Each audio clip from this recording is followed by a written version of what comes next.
Olá, pessoal, tudo bem? Meu nome é Thiago Prux, eu sou um dos sócios aqui da Capitalismo, que é minha empresa de análise e recomendações de investimentos, e como é tradicional, às segundas vamos falar de small caps. Já deixo claro o convite para quem não é inscrito se inscrever no canal.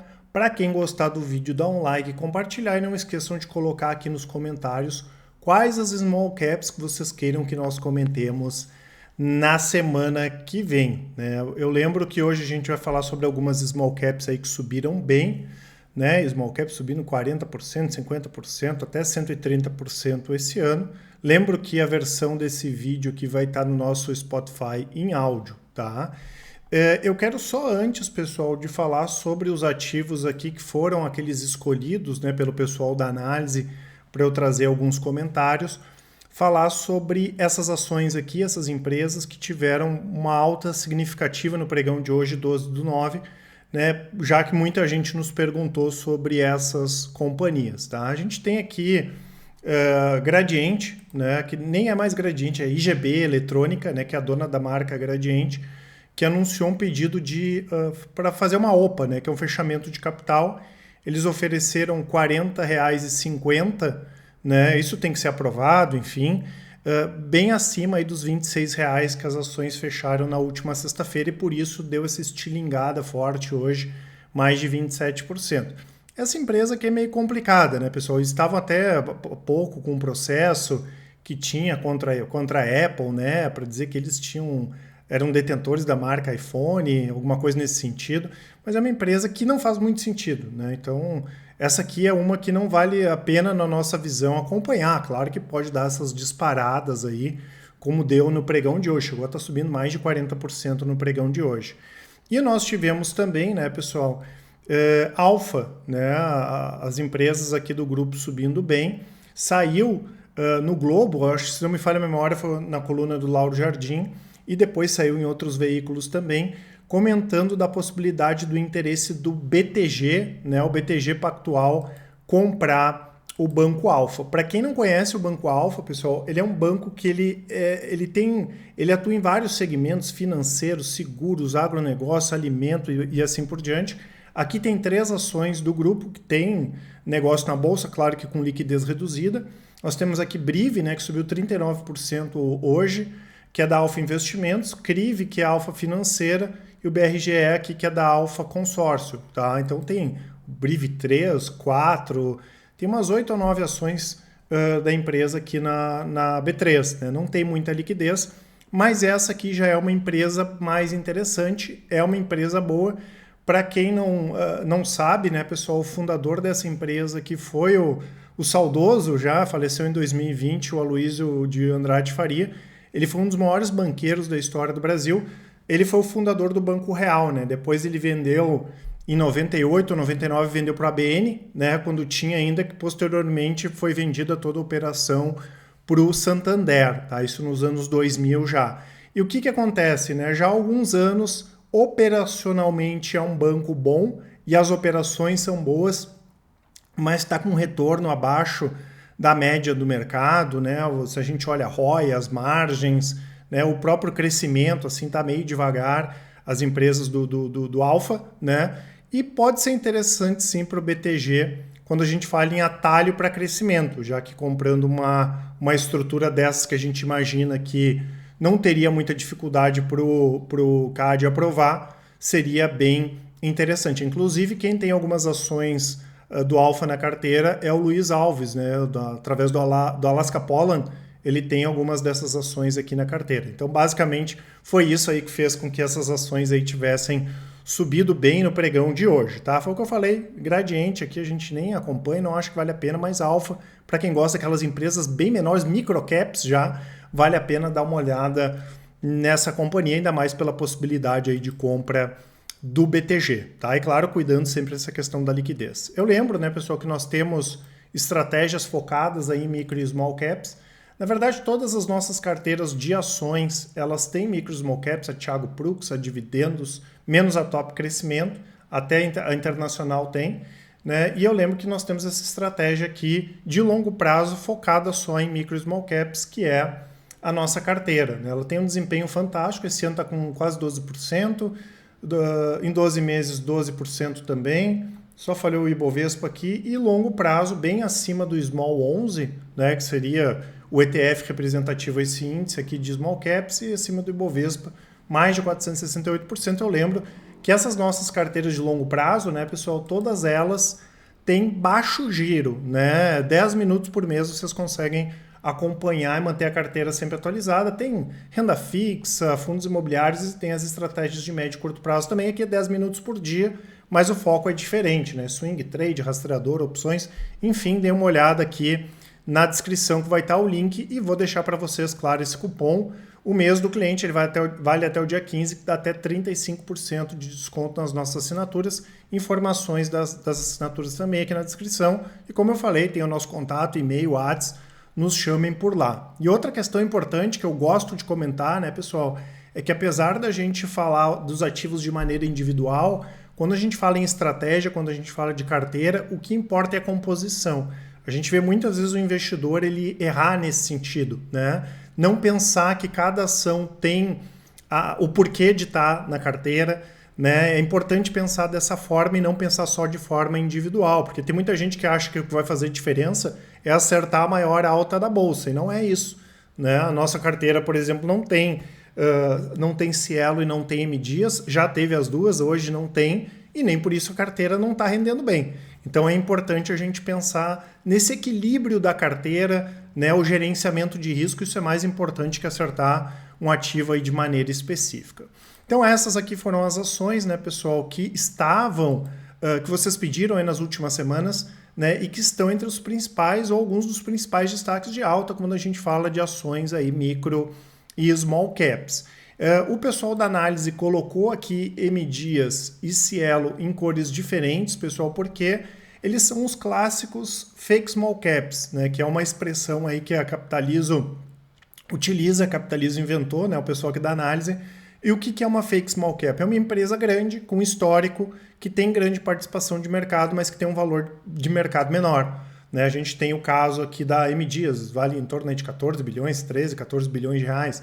Então ela já está quase saindo de uma micro cap para uma mid cap, mas é uma empresa gigantesca. Né? Ela tem um valor de mercado pequeno, mesmo a empresa em si, sendo um negócio grande, já um negócio tradicional. Né? Foram dois destaques aqui de alta, Cielo, mais de 130% de alta esse ano. Né? A Cielo é bastante conhecida do mercado, como eu falei, a gente já teve Cielo na carteira de dividendos, ela é líder no segmento de adquirência, né? E como a gente já comentou, no início desse ano nós tiramos a restrição que nós tínhamos com a Cielo, porque lá é uma empresa, tem vídeo até no canal, não vou me estender demais, né?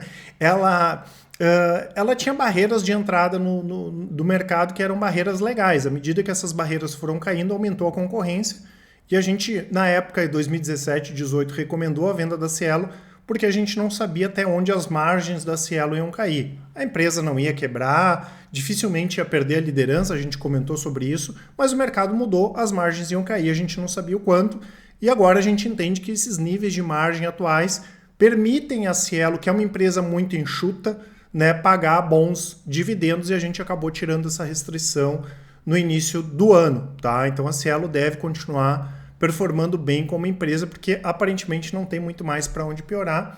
Inclusive a Cielo anunciou no final da última semana, né, o fechamento do acordo aí com a Meta, né, o antigo Facebook, que é a dona do WhatsApp também, para capturar ou fazer processamento de transações via WhatsApp. Né? Isso, eles já tinham anunciado isso no final de acho que no início de 2021, no final de 2020, mas agora aí acabou sendo autorizado, bem interessante. No caso aqui de M Dias, né, pessoal, M Dias tem mais opcionalidades que a Cielo, a gente não pode esquecer que a Cielo sempre também tem essa chance aí do Bradesco e do Banco do Brasil, uma das duas empresas fecharem capital. A M Dias tem mais opcionalidades, né? Ela começou já a fazer algumas aquisições, principalmente de empresas que têm um valor agregado maior. Empresa por empresa a gente prefere a Camil, mas M Dias, em termos de gestão, é uma empresa fantástica.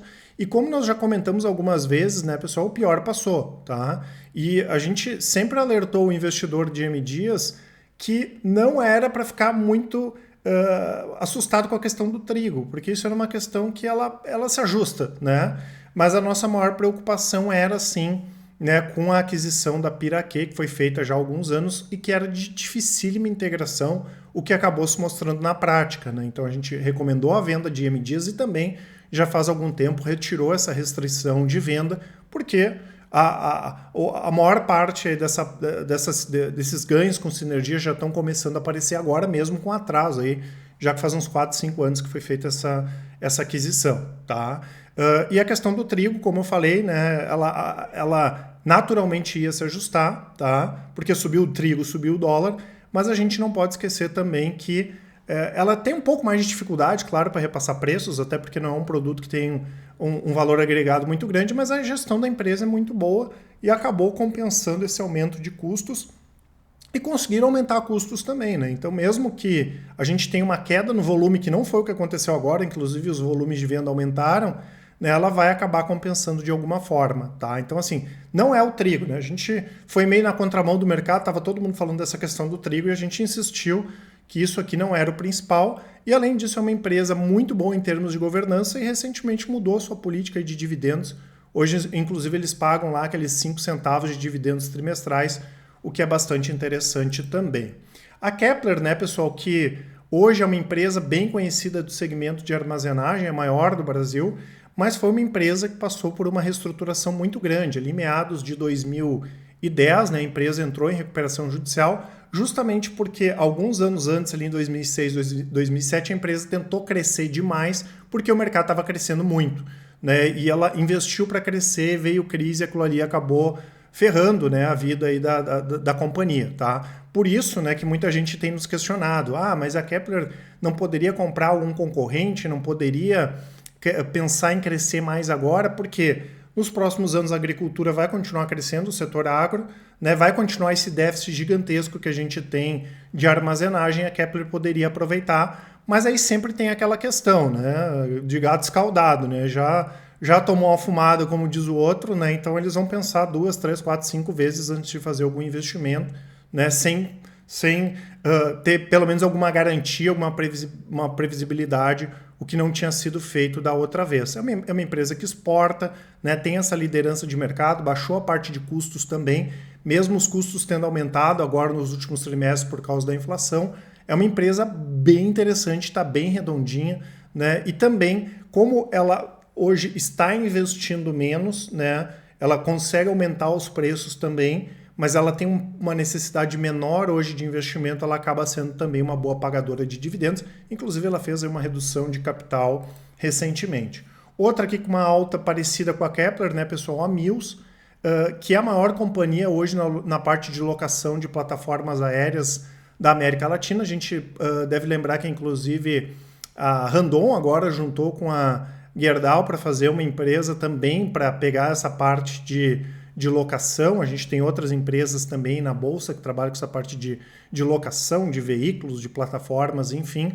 É uma empresa bastante antiga, né? Ela tem basicamente a presença em todo o país e basicamente os negócios da Mills são divididos na parte rental e na parte de construção, né? Hoje, se a gente pegar construção civil, gira em torno aí de 30% a 35% da receita, e indústria em torno aí de 40% a 45% da receita. E o que aconteceu, né, pessoal? Uma empresa que ela tem já há algum tempo a liderança de mercado, ela tem um market share acima de 30%, é um mercado muito fragmentado, ela já anunciou aquisição e deve fazer mais aquisições, só que quando ela ia divulgar resultados melhores veio o Covid, né? Então a gente pegou várias empresas ali que de 2016, 17 até 2020 conseguiram se reestruturar e justamente na hora boa ali veio o Covid, claro, acabou sendo bastante negativo para os resultados da empresa. Então ela tem uma perspectiva boa assim de crescimento, né? Ela já vinha nesse processo de reestruturação, de recuperação, e como é um setor fragmentado, ela pode crescer também aí via aquisições. Tem aqui a Vulcabras, né, pessoal, que é outra empresa aqui que a gente acompanha bem de perto a Vulcabras. A gente se surpreendeu com os últimos resultados da empresa, até porque a Vulcabras fez alguns movimentos, né? Se a gente lembrar, antes era a Zaleia, eles pegaram a parte de Grendene, se livraram da marca feminina Zaleia, né? Aí ficou, que foi passado para Grendene, aí ficou com Olímpicos, pegaram Under Armour e recentemente compraram a Mizuno de Alpargatas, né? E a gente acompanhou esse processo de incorporação que eles fizeram da Mizuno, foi fantástico, né? Lembrando que os controladores são os Grendene, né? Os irmãos Grendene, né? Tanto de Grendene quanto de Vulcabras, tá? Então, assim, a empresa redondinha lidou bem com essa... soube lidar com essa parte de custos também e entregou ótimos resultados. As ações aqui acabaram subindo bem, né? E desde do quarto trimestre do ano passado, de 2021, o Vulcabras já estava divulgando resultados muito fortes. Foram as duas empresas que atuam com varejo, com moda, que a gente se surpreendeu mais, que parece que não teve crise, né? A Arezzo e a Vulcabras, tá? As duas, assim, foram fantásticas. E outra que a gente acompanha também, que é uma small cap e que vem divulgando resultados bons, tem uma marca boa e tem um produto muito bom, também é a Track and Field. Essa aí também vale a pena acompanhar. E a JHSF, né, pessoal, que apesar de muita gente colocar ela junto com as outras construtoras, ela tem um perfil diferente, né? Porque tem a parte, sim, de construção e incorporação imobiliária, tem a parte de hotelaria, gastronomia, shopping center, aeroportos. Então é uma empresa que ela tem um perfil bem diferente. A gente, se vocês pegarem vídeos mais antigos nossos aí falando de JHSF, nós tínhamos restrições, ou algumas restrições, na verdade, sobre a questão de governança. Joga no Google, né, pessoal? Pega o nome lá dos controladores, joga no Google que vocês vão entender melhor. Mas isso, né, a gente não pode condenar uma empresa para sempre, esse não é o nosso intuito, é passar os pontos bons e os pontos ruins.